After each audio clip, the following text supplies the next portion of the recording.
soldiers from the 6th Battalion Royal Australian Regiment in the highlands of East Timor. Acting on reports of armed militia, these Australian troops are conducting one of their last patrols. In just 3 weeks, they'll complete their tour of duty. They'll be gone from East Timor, and peacekeeping patrols will cease. A lot of the women are scared that the militia come back. Yeah, like rape and everything. I have concerns that that when we leave, we'll be called back in a year or so if the militia come back into the area, and we have to come back to the Timor. The fear of militia returning haunts many villages, but all the more pressing for East Timor, the threat of national upheaval. It's a tense time in the capital Dilly. Protesters are out in force.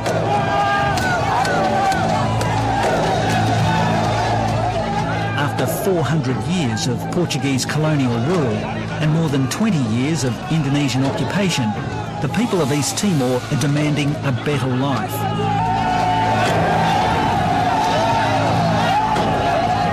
This, in fact, is a mock demonstration, a test for East Timor's new riot squad. The United Nations has trained the fledgling security forces, police and military, and come May the 20th, it will hand over responsibility. So I think there will be demonstrations. Now, whether those demonstrations are students or whether they're groups related to, whether it's politics or whether it's related to unemployment or poverty or anything else, I think, yes, we will see demonstrations. You have done a very good job, and I am very proud of you. Very good. I would like to hear your song again.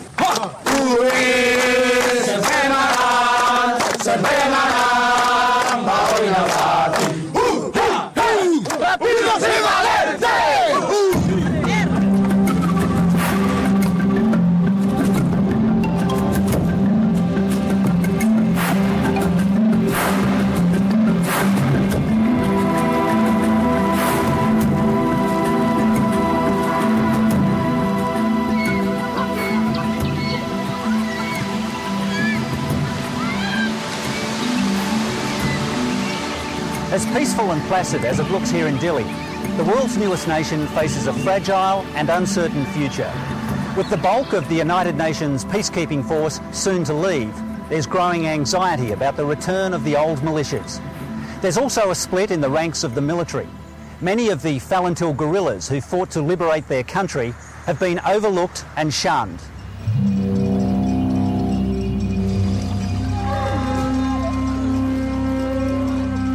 It might look like a tropical paradise, but here near the small town of Laga, times are tough.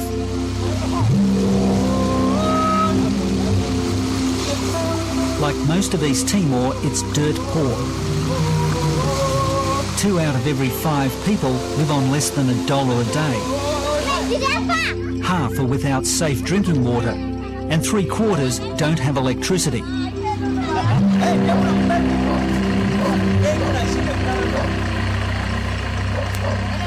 In these parts, Cornelio Gama is a legend, a famed Falentil guerrilla commander, better known by his resistance codename L7. But in the new East Timor, he's on the outer, a forgotten hero, one of the poor.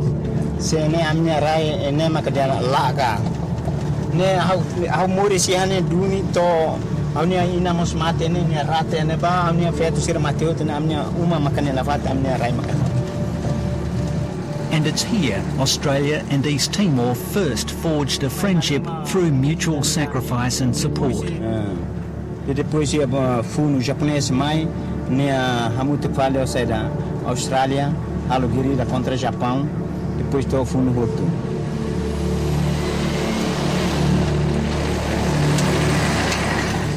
Australia didn't return the favour when Indonesia invaded L7's country in 1975. These days, the man who devoted 24 years to liberate his country is fighting a losing battle.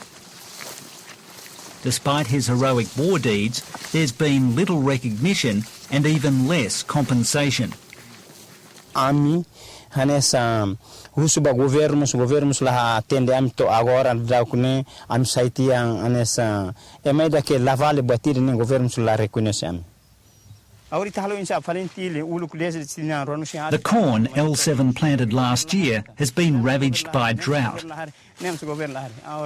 There's no money to feed his extended family, including the widows and children of his fallen comrades. L7 is one of 30,000 East Timorese who've applied for wartime pensions. Governo falta de visão atubel hare batsirene. Sela governo visão lá.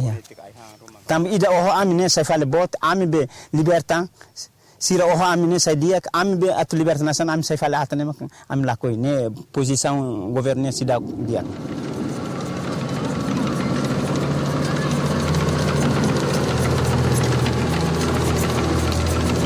The government's under pressure. The war veterans are frustrated, and now, to add to the tension, the peacekeepers are leaving. Maliana, close to the Indonesian border, was one of the towns ravaged by the Jakarta-backed militia. Here, safety and security are paramount. Maliana is slowly being rebuilt. People are returning to the market, and the peacekeeping presence has created a sense of calm. They like us because we're protecting the border and stuff like that, just looking after them, I guess. They've kind of relied on us for a little bit, and just protection, I guess. Everyone likes to be covered in that warm blanket. The East Timorese will tell you their greatest fear is the return of the Indonesian military. That's because Indonesian soldiers carried out a scorched earth policy. They wanted to try and destroy everything that their country had built here. They warned the East Timorese not to try and rebuild or occupy buildings, because otherwise they'd come back and murder them. As a result, buildings like this one, right across the country, have been left to rot.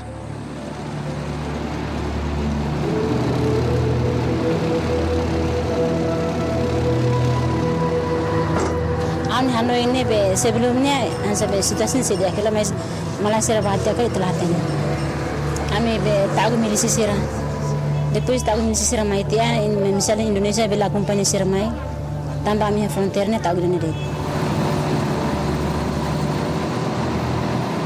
The people as a whole place enormous trust on the peacekeeping troops, the Australians and others. All of them have been performed with enormous integrity, professionalism, and gain the respect, the friendship of the people.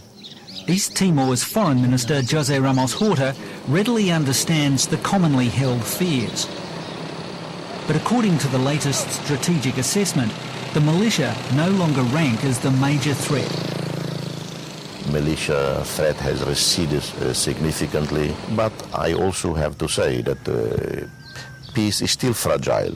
Fragile are our institutions, our police, law and other law and order agencies like the courts are still fragile.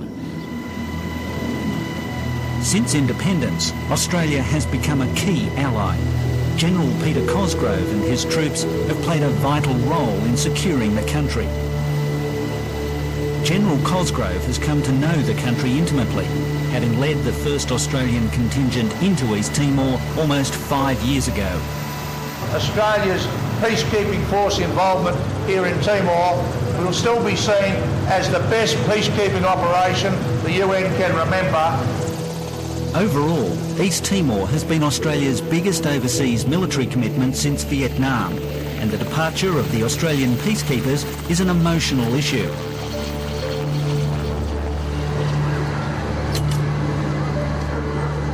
These are just a few of the 20,000 Australian peacekeepers, soldiers and police who have served here. All up, Australia has invested $2 billion. We will bring our battalion home, but we expect that we will continue with our training team for a good long while. In fact, as long as the East Timorese want us, we'll be here to help. Our money will be here. Our expertise will be here, and a little bit of our hearts will remain here. I mean, there's a generation of Australian servicemen and women They've invested a lot of blood, sweat and tears here, and we're not going to run away.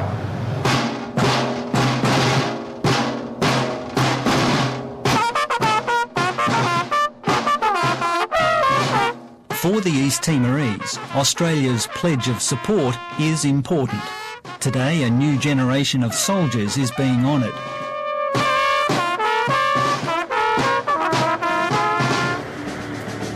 These are the first platoon commanders to be commissioned in the new East Timor Defence Force. They've earned their place after intensive training by Australian military specialists. They're generally very humble. They are very strong-willed, however, and they are very loyal. The Timorese guerrilla force basically was based on strength of personality and loyalty to those people. So the Timorese Defence Force now, while they're organised in a more conventional way, really they've got some incredibly dynamic leaders and incredibly loyal soldiers. Back in 1999, a few months before East Timor's historic independence vote, Falentil fighters and their leaders, including L7, came together to celebrate 24 years as a guerrilla force. But after the war with Indonesia, when it came time for East Timor's top commanders to choose those veterans who would be part of the nation's new military force, L7 and his men missed out. Comando ida desde tina ronsiat am comando am te be sataneti ki amnia raino amnia povo amnia nessa amaka libertasira mai be to fun hotu am libertador ne lavale te ona nema ka ami hanuni hirus na fati. Tau Matam Ruak is one former Falentil fighter who was never going to be left out in the cold. Como qualquer cidadão, o sonho é sempre o de conseguir uma vida melhor. Mas eles devem saber que o país é pobre, além de ser pequeno, portanto nós não fazemos milagres. Tau Matam Ruak became the supreme guerrilla leader after the Indonesians captured Shenana Gusmao, and now as East Timor's military chief, claims to have stuck firmly to Falentil's goals and principles. Nós o que sempre dissemos é que nós terminamos a guerra, que é libertar o país. Mas nós ainda temos outra luta que é para libertar o povo. Libertar o povo em quê? Da pobreza, da miséria, do analfabetismo, do desemprego. E esta é a luta que nós todos vamos travar e nós contamos com eles para esta luta. Tu compreende, galera? And on the score of unemployment, the new military force is out of a job when it comes to patrolling and protecting the country's border. East Timor's solution to replacing the UN peacekeepers, police pony patrols. Across the river is Indonesia. East Timor's plan is to demilitarise the border. No soldiers, no heavy fortifications, only police. The new East Timor Pony Patrol is yet to be really challenged. The river is swollen, but when the dry season comes and the peacekeepers are gone, they'll need to be ever vigilant against the threat of the militia returning. Until then, the Border Patrol is on the lookout for smugglers and petty criminals. East Timor's greatest challenge is creating financial security, and the newfound enemy is the Australian government, which now stands accused of ripping off East Timor's oil and gas reserves. And Prime Minister Alkitiri is the subject of bribery allegations. He denies he accepted $2 million from an American oil company. When protesters last took to the streets of Dilly, it was Prime Minister Alkitiri himself who was the target of attack. On this occasion, the Prime Minister's car was smashed and his house torched. What I've been trying is to really destroy me psychologically, not to give me psychological capacity to keep managing the country. But it's not easy to destroy me psychologically. Prime Minister Alkitiri is now engaged in a psychological battle with none other than L7. After being denied a place in the new army, L7 threatened to raise his own force to fight for the rights of veterans. It's a move that's won L7 widespread popular support, but raised the ire of Prime Minister Alkitiri, who lived in Mozambique during the Indonesian occupation. I told it clearly to the people, L7 has no right to build another security forces, has no right to build. If you keep doing it, I will use the authority of the police to block. Would you send in the police to stop L7? If he tried with criminal actions, he will be arrested. Saya hawetania atukualia o Mara Alkitiri au usudi tensane. O primeiro-ministro Mara Alkitiri respeita a mi falenti lulu terus na ineka itala respeita a mi uso responsabilidade banya. While he's at loggerheads with the Prime Minister, L7 retains the affection and admiration of his old friend and neighbour from childhood days, Foreign Minister and Nobel Peace Prize winner José Ramos Horta. We grew up basically together. I know the whole family. He's a great human being, great hero of our struggle. Not terribly disciplined during the struggle, very like Rambo style during the Indonesian struggle, our struggle against Indonesian occupation, and that's why his colleagues detest him. You know, he doesn't follow orders. Familia makane mai be amia familia ne amesa familia kia kede I familia ne anesa laia batida mai be ne oni esforço maketa ai hai da batir ne mai be ami continua a minha família ne anse sagrada família unidade nacional e reconciliação. He's a real hero and very humble. You know, in other countries that I know, in Africa, Latin America, someone like him, a hero of the struggle, would have come back from the mountain and demand a luxurious house, a Mercedes and so on. As it turns out, L7 has neither a mansion nor a Mercedes, and this Jeep that came courtesy of the government has now been confiscated. I guarantee, you know, he will not lead any rebellion in this country against a constitutionally elected government. He will not do anything that he knows goes against President Shanana or my own wishes. Back at his hilltop home, the legendary L7 is searching for answers, for signs of better times ahead.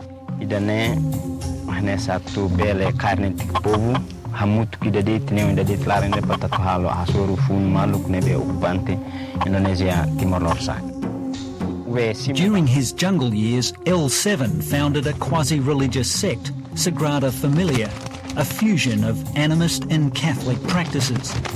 On important occasions, L7 sacrifices a rooster.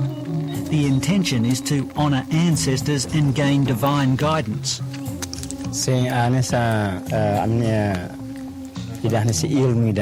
Amines karir ne paranes brani atau sori Indonesia brani atau alfun bele matum selataku I brani I atau assalto como inimigo. Together with his undoubted bravado and gallantry as a guerrilla, it's rituals and practices like this that have gained L7 notoriety and superstitious support.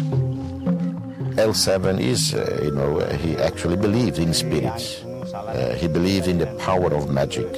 He believes in the power of the ancestors.